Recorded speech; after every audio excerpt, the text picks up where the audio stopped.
미국과 중국이 끝내 양보 없는 무역전쟁을 시작했습니다. 세계 1위와 2위 경제대국 사이의 보복을 부르는 정면 충돌에 전 세계의 통상과 무역 질서가 붕괴되고 있습니다. 수출로 지탱해온 우리나라 경제는 직격탄을 피하기 어렵게 됐습니다.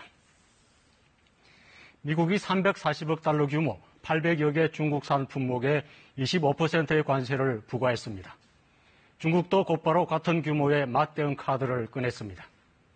앞으로 타협 가능성을 배제할 수 없지만 두 나라 사이의 무역 분쟁의 기간은 장기화하고 전선은 확대될 수밖에 없는 상황입니다.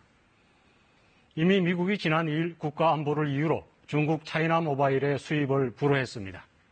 바로 다음 날 중국 법원이 미국 마이크론 반도체의 판매 금지 결정을 내리는 등 분쟁은 확산 일로를 걷고 있습니다.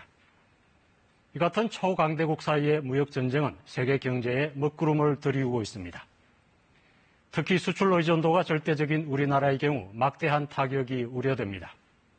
중국의 대미 수출이 10% 줄어들면 우리나라의 대중 수출은 연간 30조 원 이상 줄어든다는 분석이 나왔습니다.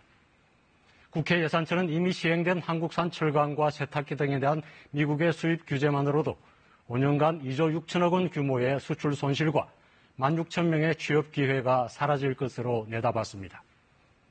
세계 각국의 연쇄적인 보호무역주의가 확산하면 우리나라의 손실 규모는 눈덩이처럼 불어나게 됩니다. 우리나라 주식시장은 14개월 만에 최저 수준으로 떨어졌고 원화 가치도 내림세를 벗어나지 못하고 있습니다. 삼성전자 영업이익이 7분기 만에 처음으로 줄어드는 등 경제 전반에 위기감이 감돌고 있습니다.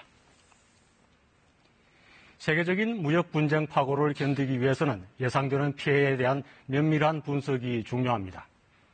민관 협력을 기반으로 하는 적극적인 통상 외교와 범정부 차원의 선제 대응도 필요합니다.